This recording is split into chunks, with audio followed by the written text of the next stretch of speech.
As gavetas de Brasília falam, né, Fabiola? E o que elas dizem sobre o governo Bolsonaro é aterrador. Aconteceram tantas coisas em 4 meses sem Bolsonaro no Planalto que algumas dessas coisas parecem esquecidas, né? Ninguém se lembra, por exemplo, de que a Polícia Federal abriu, 25 dias depois da chegada de Lula ao Planalto, um inquérito para apurar se os Yanomami foram vítimas do crime de genocídio. É nesse contexto que a reportagem devastadora do UOL deve ser analisada.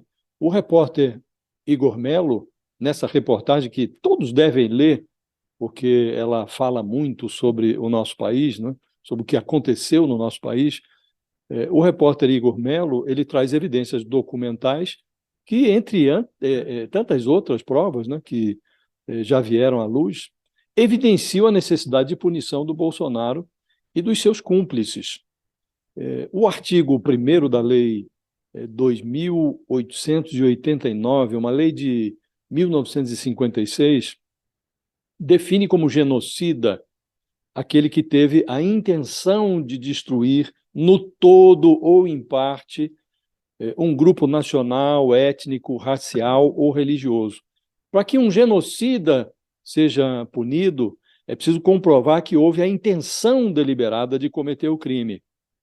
Em juridiquês, que é a língua dos advogados, a intenção de delinquir recebe o nome de dolo.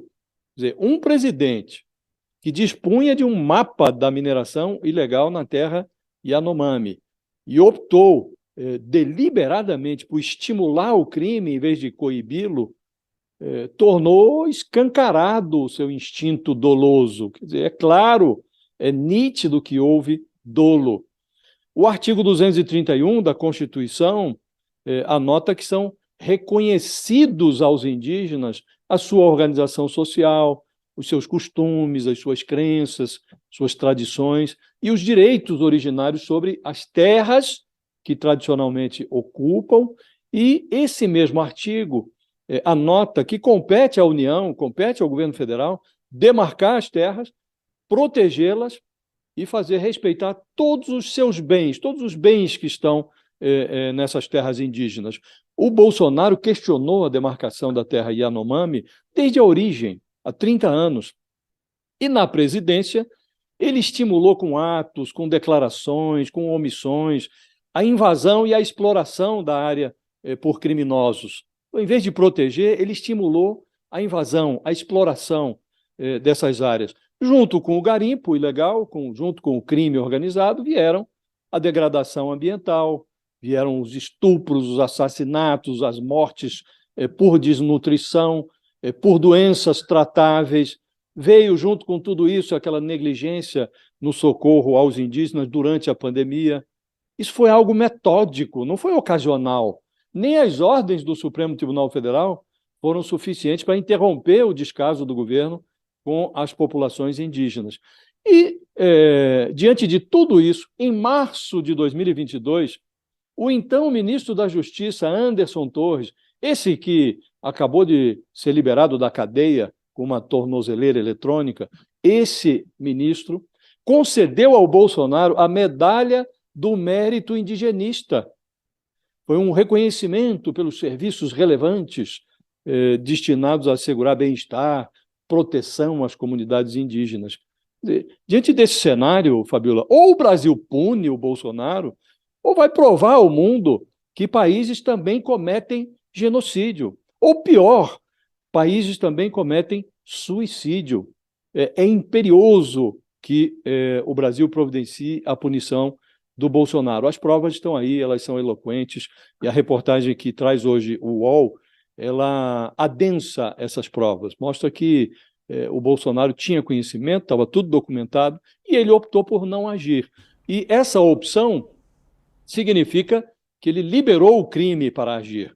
Então, o crime sob Bolsonaro foi estimulado a destruir as terras Yanomami. É impressionante, Josias. Eu convido realmente as pessoas a verem essa reportagem. Coloca só na tela aqui, Pietro, por favor, porque esses documentos que a gente está falando, eles estão aqui nessa reportagem, uma reportagem muito bem feita aqui pela equipe de design do UOL e tudo mais, que tem os mapas, tem as fotografias e os relatos, né? Por exemplo, aqui, ó, o antes e o depois. Olha essa imagem aqui. Não sei se dá para tirar a tarja um pouquinho rapidinho, só para mostrar essa foto aqui, ó. Isso, obrigada, Pietro. Impressionante, né, Josias? Olha isso. Muito, muito, muito impressionante. A reportagem é toda ela impressionante, né? Porque não é só a descrição, tem imagens, as fotos estão lá à disposição, né? E a devastação ela é muito evidente, né? Muito evidente. Olha isso. É realmente a destruição. E quando a gente vê depois os indígenas passando fome, né? Você vê justamente isso, é a destruição de onde eles colhem essa comida, né? É algo muito, muito forte. Quando a Constituição fala, Fabiola, em proteção dos bens das terras indígenas, nós estamos falando disso, estamos falando de floresta, estamos falando dos rios, esses são os bens dos povos indígenas. É nesse ambiente que eles buscam o alimento, a sobrevivência. Quando você destrói isso, você está destruindo a própria comunidade indígena, o próprio povo indígena. Então, esse o bem que o Bolsonaro permitiu que o crime, que o garimpo ilegal destruísse. Isso é um crime hediondo, Fabiola. O nome é esse mesmo, é genocídio. E aqui o genocídio, havia uma dúvida lá no tempo da CPI da Covid, você se lembra que a gente comentava, estavam querendo enquadrar o Bolsonaro em genocídio porque ele retardou a vacinação dos brasileiros. Ali havia alguma dúvida. Aqui não há dúvida, é inquestionável, é algo comprovado, e comprovado documentalmente, e cada vez fica mais documentado, mais comprovado. Então, realmente, será um vexame histórico se o Brasil não providenciar a punição do Bolsonaro. E, como disse, há um inquérito aberto. A Polícia Federal abriu, 25 dias depois da chegada do Lula, abriu um inquérito, e o inquérito é para apurar o genocídio. Este é o objetivo do inquérito. Portanto, não é concebível que esse inquérito termine sem a coleta da evidência do crime e não é concebível que, diante desse cenário, o judiciário depois não providencie a punição do Bolsonaro, que agora não dispõe de nenhum escudo mais. Não é mais presidente, não tem a desculpa do cargo, não tem mais a proteção do Augusto Aras. Então, realmente, chegou a hora de o Brasil se encontrar com a verdade, ou então se desmoralizar de vez.